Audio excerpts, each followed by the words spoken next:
오늘 우리에게 주신 하나님의 말씀 함께 읽겠습니다. 우리에게 주신 하나님의 말씀은 에스겔 37장 1절에서 3절 말씀입니다. 우리 준비하신 성경책이나 화면의 자막을 보시고 우리 한 목소리로 주신 말씀 읽도록 하겠습니다. 자, 여호와께서 시작. 여호와께서 권능으로 내게 임하시고 그의 영으로 나를 데리고 가서 골짜기 가운데에 두셨는데 거기 뼈가 가득하더라. 나를 그 뼈 사방으로 지나가게 하시기로 본즉 그 골짜기 지면에 뼈가 심이 많고 아주 말랐더라. 그가 내게 이르시되 인자야 이 뼈들이 능히 살 수 있겠느냐 하시기로 내가 대답하되 주 여호와여 주께서 아시나이다. 아멘. 우리나라는 역사적으로 참 많은 고난과 아픔을 가지고 있는 그런 아픔을 경험한 나라입니다. 그 중에서도 가장 치욕적이고 가장 큰 고난의 시간을 보냈던 시기는 두말을 할 나위 없이 일제 강점하에서 식민 통치로 살았던 35년의 시간이다라고 말할 수 있을 것입니다. 나라의 주권을 빼앗기고 개인의 자유는 꿈도 꾸기 어려웠던 시절이었을 뿐만 아니라 우리의 역사, 그리고 문화, 교육, 언어, 그리고 우리의 이름까지도 빼앗긴 채 일제의 탄압 속에 살아야 했던 시기입니다. 나라 전체가 그런 탄압 속에 있었기 때문에 당시 교회도 당연히 그런 억압받는 세상 속에 있어야 했던 것은 당연한 일이었습니다. 당시에는 찬송가 중에 불러서는 안 되는 금지곡이 있었다고 합니다. 그 중에서 대표적인 곡이 뭐냐 하면 천부여 의지없어서 손들고 옵니다 라는 찬송가입니다. 아마 여러분들도 잘 알고 계시는 찬송가일 것입니다. 사실 모든 찬송가가 우리에게 주시는 하나님의 은혜가 있기는 하지만 그 중에서도 특히 성도들의 사랑을 받는 소위 애창곡이라고 하는 그런 곡들이 있습니다. 천부여 의지없어서 손들고 옵니다 라는 찬송은 사실 죄인인 우리들을 하나님의 자녀로 불러주신 그 하나님의 무한하신 사랑과 은혜를 찬송하는 것이기 때문에 성도들의 애창곡 목록에 있는 곡 중에 하나이기도 합니다. 그런데 왜 일제는 이 찬송을 금지곡으로 정한 것일까? 여러분들 왜 정했을까요? 왜 이 찬송을 부르지 못하게 했을까요? 그것은 천부여 의지없어서에서 천부라는 말 때문에 그렇습니다.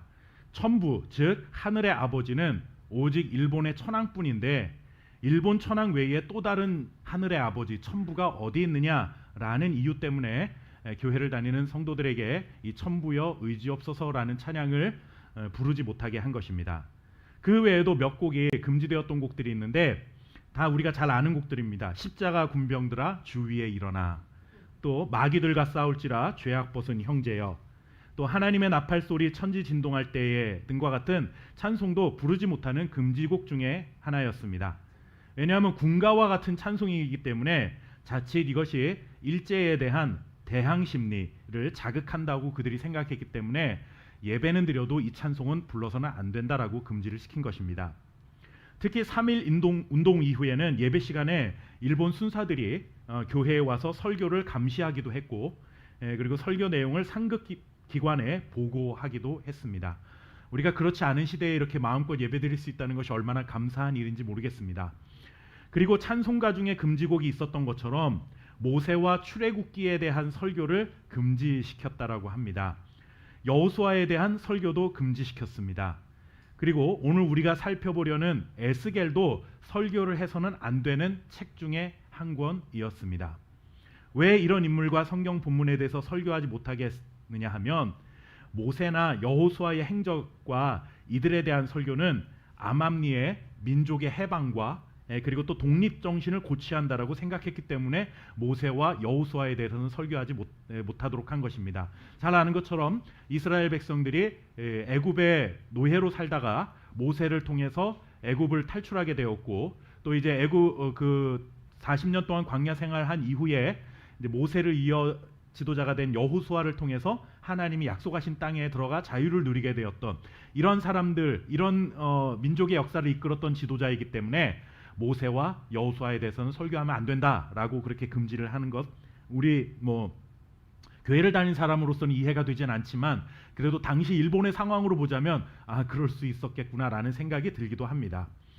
또 이스라엘 민족도 여러분들 우리나라와 역사와 매우 닮은 역사를 가지고 있는 민족이기도 하죠. 지금까지도 뭐 전쟁을 많이 하고 있습니다. 이스라엘 민족도 둘째가라면 서운할 정도로 숱한 아픔과 고난의 시간을 견뎌내야 했었고, 애굽뿐만 아니라 바벨론 그리고 또 로마와 같은 세상의 강대국의 식민지로 살면서 힘겨운 날들을 보내야 했던 민족이 바로 이스라엘 민족이기도 합니다. 에스겔서가 바로 이런 상황에서 기록된 책이었기 때문에 설교를 하지 못하도록 한 것입니다. 예루살렘은 멸망하고 하나님의 앞에 예배했던 성전은 파괴되고, 그리고 또 유다 백성들은 바벨론의 포로로 잡혀와 있었던 시기였습니다. 백성들은 용기와 소망을 잃어버린 채 힘겨운 날들을 살아가고 있었습니다.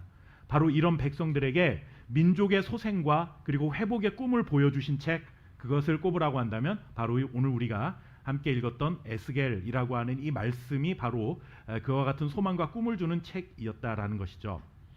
에스겔서는 꽤 긴 성경입니다. 모두 48장으로 구성된 굉장히 긴 책인데, 하나님으로부터 받은 환상과 계시의 말씀이 기록이 되어 있습니다. 그러다 보니까 사실 에스겔서도 우리 성도들이 그냥 성경을 읽어나가는 데 있어서 이해하기가 쉽지 않은 그런 책 중에 하나이기도 합니다. 자, 우리 함께 에스겔서 1장 1절 말씀 좀 같이 한번 읽어보도록 하겠습니다. 자, 서른째 해 시작. 서른째 해 넷째 달 초 닷새에 내가 그발 강가 사로잡힌 자 중에 있을 때에 하늘이 열리며 하나님의 모습이 내게 보이니. 아멘. 서른째 해, 즉 30년째가 되는 해라고 말을 하는데, 어디를 기준으로 30년이 되는 해인지는 정확히 알 수 없습니다. 뭐 여러 가지 견해가 있습니다. 뭐 에스겔이 30살 되었던 해이다라고 말하는 사람들도 있고, 뭐 더 다른 기준으로 말하는 사람도 있지만, 중요한 것은 뭐 30년째라는 말보다는 확실한 것은 무엇이냐 하면 에스겔에게 하늘이 열려서 하나님께서 에스겔에게 환상을 보여주셨다라고 하는 것입니다. 즉 에스겔서는 하나님께서 자기 백성들에게 어떤 말씀과 약속을 전달해 주시기 위한 목적으로 선지자 에스겔에게 먼저 하나님의 뜻을 알려주시고, 그리고 또 하나님께서 행하실 일에 대한 환상을 에스겔에게 먼저 보여주신 것입니다. 오늘날 우리는 66권의 완성된 하나님의 말씀을 가지고 있습니다. 창세기부터 요한계시록까지 하나님께서 우리 사람들에게 하시고 싶은 모든 말씀들이 빠짐없이 다 기록이 되어 있습니다. 그렇기 때문에 하나님께서 옛날 성경이 기록되기 이전에 구약 성경처럼 사람을 통해서 하나님께서 환상을 보여주시거나 어떤 예언의 말씀을 하시는 그러한 시대가 아니다라고 하는 것을 우리가 기억해야 합니다. 우리는 하나님의 뜻을 어디를 통해서 아느냐? 성경 말씀을 통해서 아는 것이죠. 그런데 에스겔이 살아가던 시대에는 이렇게 기록된 성경이 없었습니다. 그러니까 하나님께서 하나님의 백성들에게 말씀을 하기 위해서는 하나님의 사람을 선택했습니다. 하나님의 뜻대로 누군가를 선택했고, 그렇게 선택된 자를 예언자 혹은 선지자라고 불렀습니다. 그 선지자 중에 한 명이 바로 에스겔이고, 에스겔에게 하나님께서 자, 너가 이제부터 내가 이스라엘 백성들을 향해서 어떤 뜻과 계획을 가지고 있는지, 그들에게 내가 하고 싶은 말을 너에게 들려줄 테니까 너는 가서 내가 했던 말을 그대로 전해라 라고 말씀하시는 거죠. 그리고 또 환상을 보여주시면서 앞으로 내가 너희들을 위해서 이런 일들을 할 거니까 너가 먼저 보고 가서 백성들에게 하나님이 지금 이런 계획을 가지고 이런 일들을 앞으로 행하실 거야 라는 말을 전해주어야 한다라고 하는 것이 바로 에스겔에 담겨있는 말씀이라고 하는 것입니다. 이렇게 하나님의 선택을 받은 에스겔이 활동을 하던 시기가 언제인가 하면 아직 예루살렘이 완전히 멸망하기는 전이었습니다. 그러니까 예루살렘 이스라엘 백성들이 나중에 바벨론에 완전히 짓밟혀서 포로가 되는데, 에스겔이 활동했던 당시는 거의 이제 예루살렘이 무너져가는, 이제 완전히 무너지진 않았지만 거의 무너져가는 그런 시기 속에서 에스겔이 부름을 받았고, 그런 백성들에게 하나님의 말씀을 전했던 시기입니다. 그래서 에스겔서의 전반부, 제가 아까 48장까지 있다고 했는데 딱 절반을 나눠서 1장부터 24장까지는 유다 땅에, 그러니까 그 이스라엘 백성들이 살아가는 유대 땅에 임할 하나님의 심판에 대한 내용들이 주로 기록이 되어 있습니다. 너희들이 이런 걸 잘못했으니까 이런 심판을 받게 될 거야 라는 말씀이 기록이 되어 있고, 그리고 25장부터 32장까지는 이방 나라에 대한 심판의 내용이 담겨 있습니다. 이 부분들은 뭐 아주 특이한 부분들이라고 말할 수 있으니까 좀 넘어가고, 그렇고 이방 나라와 유다 백성들에 대한 하나님의 심판이 있은 이후에 이렇게 온통 멸망에 대한 예언으로 가득했던 분위기가 갑자기 에스겔서 33장에 들어서면서부터 굉장한 반전이 일어나게 됩니다. 에스겔서 33장부터 그 이후에는 이스라엘과 유다의 회복에 대한 하나님의 말씀이 전해지기 시작합니다. 그리고 그 회복의 메시지 중에 절정이라 할 수 있는 말씀이 어디인가 하면 바로 오늘 저와 여러분이 읽었던 에스겔서 37장의 말씀이 그 모든 회복의 가장 중심점, 절정에 있는 말씀이다라고 할 수가 있습니다. 사실 에스겔서 전체는 우리에게 좀 익숙하지 않은 말씀일 수 있어요. 왜냐하면 환상이 많고 뭔가 상징적인 그런 행동들이 많다 보니까 그것을 성도들이 어떤 성경 공부나 설교를 통해서 듣지 않으면 이해하기가 쉽지 않은 말씀들이 많이 담겨 있다 보니까 에스겔서를 읽기가 쉽지가 않습니다. 그럼에도 불구하고 이 37장은 사실 교회를 조금 다니신 분들에게는 에스겔서 중에서는 굉장히 익숙한 본문 중에 하나일 것이라 생각합니다. 이 본문의 내용을 요약해드리면 이렇습니다. 먼저 알아둬야 할 것은 오늘 이 사건은 정말 실제로 하나님께서 일으키신 사건이 아니라 앞으로 이와 같은 일들이 있을 것이다라고 해서 하나의 어떤 환상을 보여주신 말씀인 것을 우리가 이해를 해야 합니다. 자, 굳이 비유하자면 이런 거죠. 우리가 잠을 자다가 꿈을 꾸는 것과 같은 것입니다. 물론 우리가 꾸는 꿈의 대부분은 별 의미 없는 개꿈일 가능성이 많이 있습니다. 저는 그렇게 꿈을 통해서 하나님께서 항상 우리에게 말씀하신다는 것에 대해서 하나님 꿈을 통해서도 말씀하실 수 있으신 분이죠. 저는 그거에 대해서 부인하진 않지만 오늘날에도 하나님께서 꿈을 통해서 우리에게 말씀하신다? 별로 저는 그거에 대해서 크게 동의하지 않습니다. 왜냐하면 아까도 말씀드렸지만 말씀이 우리에게 다 주어져 있기 때문에 그렇습니다. 자꾸 꿈을 꾼다, 말씀을 안 읽는다는 증거일 수 있습니다, 여러분들. 자, 하도 말씀을 안 읽으니까 하나님이 꿈에서라도 말씀을 하실 수는 있지만 여러분들 꿈을 통해서 하나님께서 우리에게 뭔가 막 지금 에스겔이 본 것처럼 이런 식으로 일하시는 그런 시대는 아니라고 저는 생각을 합니다. 교회나 목사님의 목회 철학에 따라서는 조금씩 다른 의견을 가질 수 있지만 저는 그렇습니다. 어쨌든 오늘 이 환상은 에스겔이 잠을 자다가 아무 의미 없이 꾼 개꿈이 아니라 여러분들 앞으로 하나님이 이런 일을 행하실 거야 라는 약속을 에스겔에게 미리 보여주신 환상이라는 것을 우리가 기억해야 하는 것이죠. 자, 내용이 이렇습니다. 하나님이 에스겔을 데리고 환상 속에서 한 골짜기로 데려가셨습니다. 근데 그 골짜기에는 뭐가 있었냐면 사람의 뼈로 가득했습니다. 이제 사람들이 시체가 되고 그대로 이렇게 쌓여 있다가 이제 오랜 시간이 지나다 보니까 피부는 다 부패되고 뼈만 남은 거죠. 자, 2절 말씀을 보시면 아주 말랐더라라는 그런 말씀이 기록이 되어 있습니다. 우리가 읽었던 2절 말씀에 보면 아주 말랐더라. 아주 말랐다라고 하는 것은 뭐냐면 굉장히 오랜 시간이 지났다라고 하는 것이죠. 그런데 하나님이 에스겔에게 갑자기 그 뼈들을 보시며 에스겔에게 이렇게 질문합니다. 이 뼈들이 살아날 수 있겠느냐라고 물으십니다. 여러분들 우리로 말하면 이런 것이죠. 사람들이 죽어서 이미 매장되었거나 화장을 해서 분고를 안치시켜 놓은 납골당으로 우리를 데려가셔서 그 뼈들을 보면서 갑자기 이 죽었던 뼈들이 다시 다 살아날 수 있겠느냐라고 물으신다면 여러분들은 하나님께 뭐라고 대답을 하실 것 같습니까? 여러분들 공동묘지에 가서 생명을 논하는 것은 사실 말이 안 되는 일입니다. 거기는 죽음의 장소입니다. 아이를 출산하는 산부인과에서는 생명을 말하는 것이 자연스러운 것이지만 공동묘지에서 어울리는 대화의 주제는 생명이 아니라 죽음이라는 것은 여러분들 상식적인 일이다라고 말할 수 있는 것이죠. 그런데 이 전지전능하신 하나님께서 이런 말도 안 되는 질문을 에스겔에게 하신 것입니다. 우리로 표현하면 산부인과에 아이를 출산하는 그런 곳에 데리고 가셔가지고 자, 이곳에서 생명에 대한 이야기를 나눠보자. 어울리는 말이죠. 그런데 모든 사람들이 다 죽어서 묻혀있는 공동묘지에 우리가 가가지고 하나님이 거기서 생명에 대해서 이야기해보자. 어울리지 않는 것입니다. 근데 하나님께서 왜 이런 일들을 하신 것일까요? 만약에 바로 어제 죽어서 지금 안치실에 누워있는 시체라고 한다면 100번 양보해서 혹시라도 여러분들 가끔가다 그런 사람들이 세상에 이런 일이 같은데 보면 깨어난 일들이 종종 있다고 전해지고 있지 않습니까?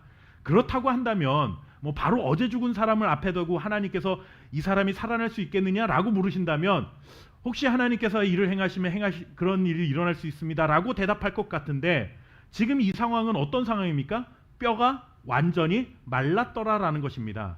도저히 희망이 없는 곳에서 하나님께서 물으신 것입니다.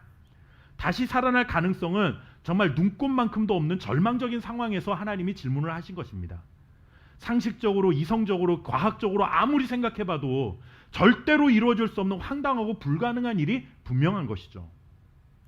질문을 받은 에스겔도 당황스럽고 황당하기는 사실 우리와 마찬가지였을 것이다 라는 생각이 듭니다. 이렇게 질문을 받은 에스겔은 하나님께 대답합니다. 우리가 읽었던 3절 말씀에 보면 에스겔이 이렇게 대답하죠. 주 여호와여, 주께서 아시나이다 라는 대답을 합니다. 여러분들, 이 대답은 할 수 있다라는 말입니까? 안 된다라는 말입니까? 할 수 있다라는 말일까요? 예, 참 중립적인 대답이에요. 이게 제가 아무리 이렇게 보아도 야, 이 대답이 에스겔은 할 수 있다라고 확신하고 대답을 한 걸까? 아니면은 모른다고, 안 됩니다라고 말하지는 못하겠고 뭔가 좀 돌려서 말한 걸까라는 그런 생각이 종종 들었습니다. 에스겔의 대답이 알 듯 모를 듯한 그런 대답이죠. 그래서 여러분들, 이 에스겔의 답변에 대한 성경학자들의 견해도 사실 차이가 있습니다. 에스겔이 하나님을 신뢰하는 믿음으로 고백한 것이다 라고 그렇게 말하는 사람들이 있는가 하면, 에스겔의 대답은 인간적으로는 불가능한 일이지만 하나님이 원하신다면 하실 수 있습니다 라는 뜻으로 답한 것이다 라고 해석을 그런 사람들은 하게 됩니다.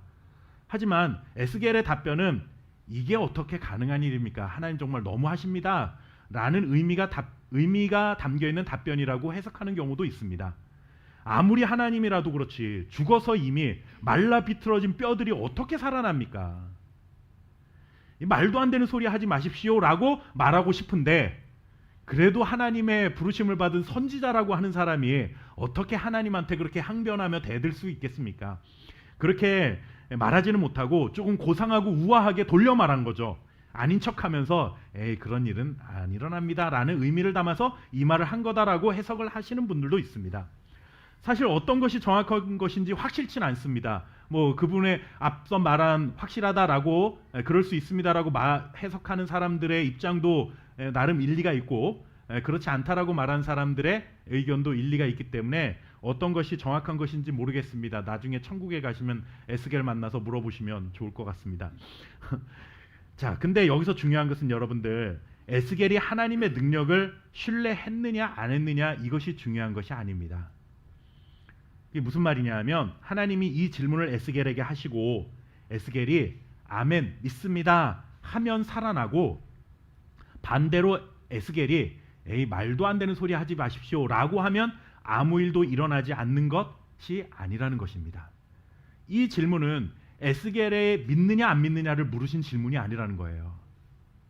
하나님이 이 질문은 에스겔이 얼마나 믿음이 좋은 사람인가 궁금해서 물어보신 것이 아니라, 이 마른 뼈들, 죽은 지 오랜 시간이 흘러 말라 비틀어진 뼈들일지라도 하나님, 나 여호와 하나님은 얼마든지 이 뼈들을 살릴 수 있다라는 것을 강조하시기 위해 의도적으로 에스겔의 질문을 하신 것뿐이지, 에스겔의 믿음을 보려고 질문하신 것이 결코 아니라는 것입니다.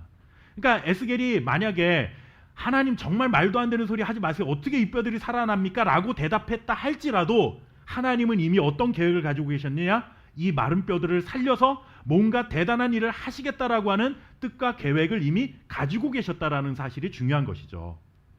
이 알 듯 모를 듯한 답변을 한 에스겔에게 하나님께서 이렇게 명령하십니다. 에스겔의 답변이 뭔지는 우린 잘 모르지만 하나님은 그 답변에 상관없이 에스겔에게 곧바로 이렇게 명령하세요. 에스겔서 37장 5절과 6절 말씀에 담겨 있습니다. 같이 한번 읽어보도록 하겠습니다. 주 여호와께서, 시작. 주 여호와께서 이 뼈들에게 이같이 말씀하시기를, 내가 생기를 너희에게 들어가게 하리니 너희가 살아나리라. 너희 위에 힘줄을 두고 살을 입히고 가죽으로 덮고 너희 속에 생기를 넣으리니 너희가 살아나리라. 또 내가 여호와인 줄 너희가 알리라 하셨다 하라. 아멘.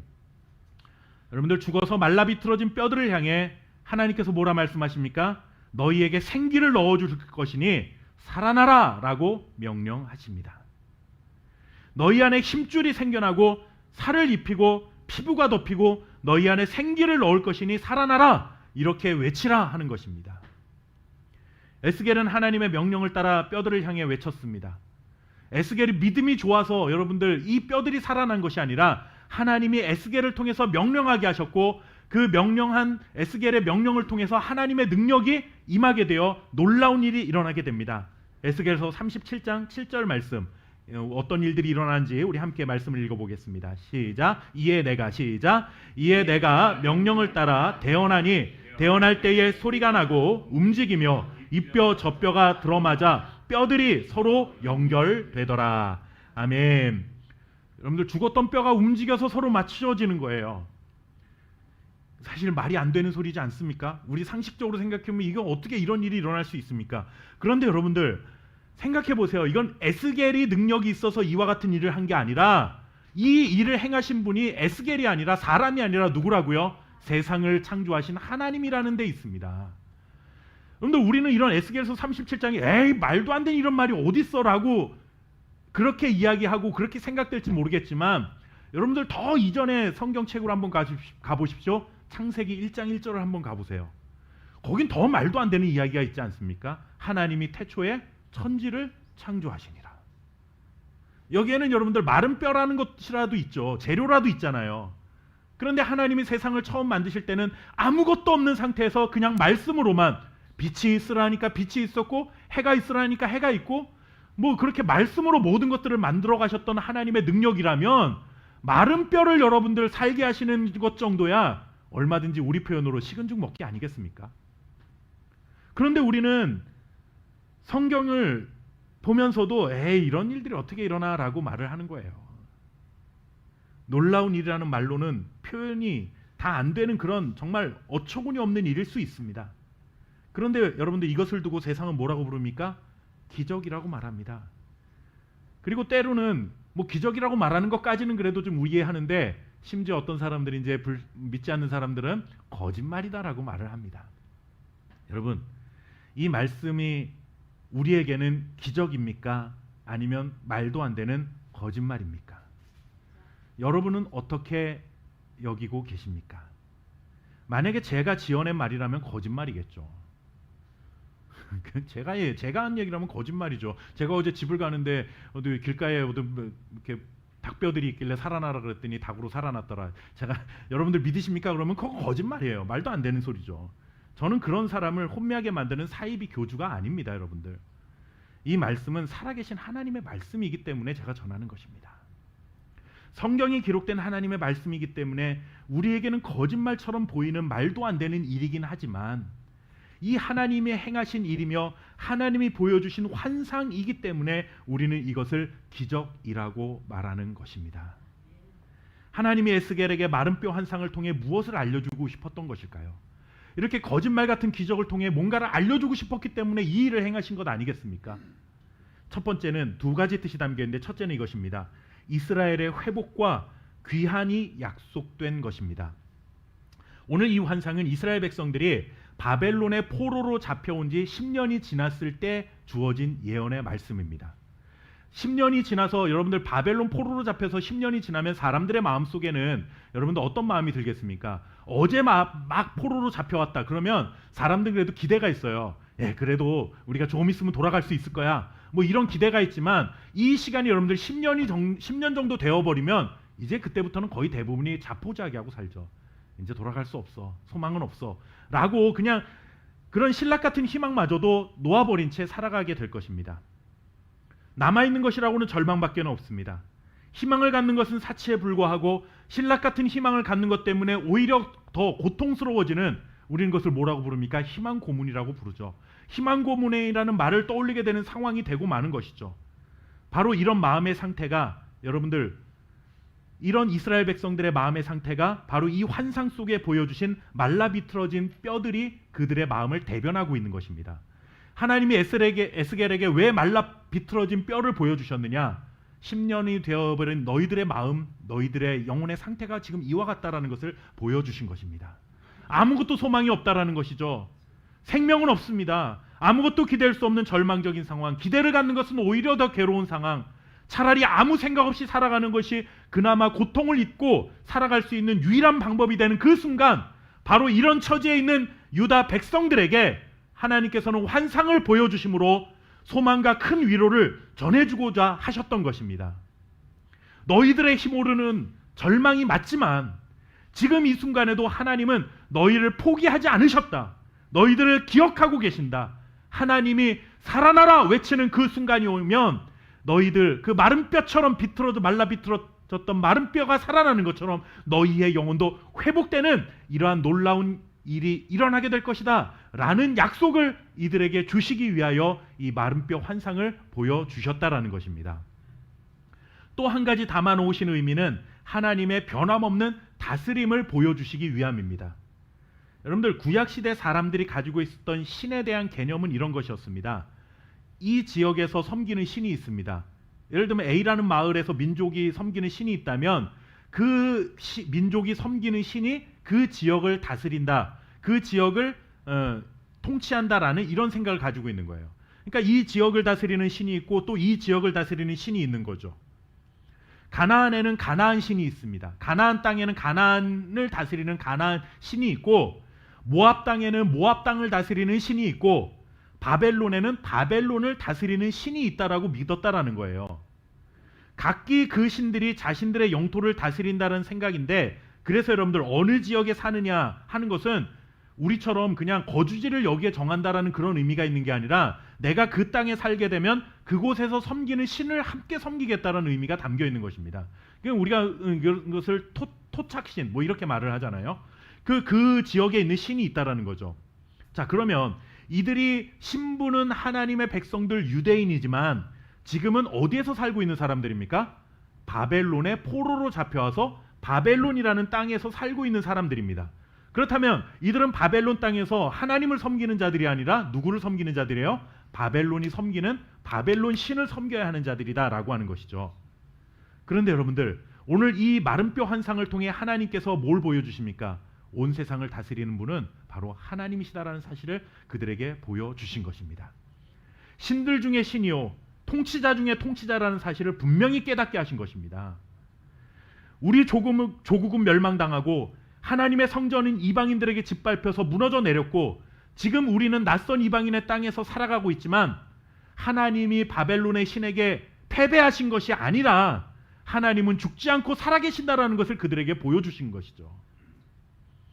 하나님은 지금도 살아계셔서 온 우주 만물을 다스리고 바벨론에 살고 있는 너희들까지도 다스리시는 왕 중의 왕이시다라는 것을 잊지 않게 하시기 위하여 하나님께서는 에스겔에게 이 마른 뼈 환상을 보여주셨다라고 하는 것입니다.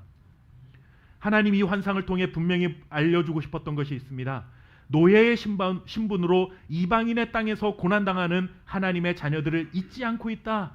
내가 너희를 기억하고 있어 라는 것을 알려주셨고 시간과 공간을 초월해 계시면서 변함없이 자기 백성들과 함께 하시는 하나님이심을 그들에게 알려주시기 위하여 이 환상을 보여주신 것입니다. 지금 우리는 이 이스라엘 백성들처럼 바벨론의 포로로 살아가고 있는 사람들은 아닙니다. 저와 여러분은 누구의 포로가 되어 본 적은 없습니다. 그러나 여러분들 오늘 우리에게도 우리를 마치 포로처럼 가두는 암담한 현실이 우리에게는 얼마든지 닥쳐올 수 있습니다. 무엇을 계획해도 뜻대로 되는 일도 하나도 없고 건강은 내 생각과 달리 날마다 약해지고 쇠약해지는 것 같고 마음은 늘 불안과 염려에 사로잡혀 있어서 신라 같은 희망마저도 꿈꾸지 못하는 절망 속에 살아가게 만드는 현실, 그것이 오늘날 우리를 억누르고 있는 바벨론의 세력 아니겠습니까? 마른 뼈와 같은 불가능한 현실이 우리를 낙담케 할 수 있습니다. 나는 해도 아무것도 안 돼라는 생각을 할 수 있습니다. 한치 앞을 내다볼 수 없는 절망적인 상황 속에 놓여 있고 칠흑 같은 어두움이 우리를 감싸고 있는 것 같은 정말 불안함이 우리를 사로잡을 수도 있습니다. 이런 연약한 우리에게 하나님이 우리에게 이렇게 물으시는 거죠. 이 뼈들이 능히 살아날 수 있겠느냐? 여러분들에게 이 질문을 하나님께서 하신다면 여러분 뭐라고 대답하시겠습니까? 바라기는 하나님께서 이 뼈들이 능히 살 수 있겠느냐라고 물으실 때에 네 주님, 저는 할 수 없는 일이지만 저에게는 거짓말 같은 일이지만 주님이라면 얼마든지 행하실 수 있습니다. 주님이라면 이 거짓말 같은 상황 속에서 기적을 일으켜 주실 줄 믿습니다. 이렇게 고백할 수 있는 그런 믿음의 사람들 되시기를 주님의 이름으로 축원합니다. 기도하겠습니다. 살아계신 아버지 하나님, 마른 말라 비틀어진 뼈를 향해서 이것들이 살 수 있겠느냐라고 물었을 때 에스겔은 믿은 것 같기도 하고 믿지 못한 것 같기도 한 그러한 대답을 했지만 하나님 그의 믿음과 상관없이 하나님은 그 마른 뼈들에게 생명을 부어 일으키셔서 큰 군대를 만드셨던 정말 전능하신 하나님이신 것을 우리에게 분명히 보여주셨습니다. 세상은 이것을 두고 거짓말이라고 말하고 우리는 이것을 하나님의 기적이라고 부릅니다.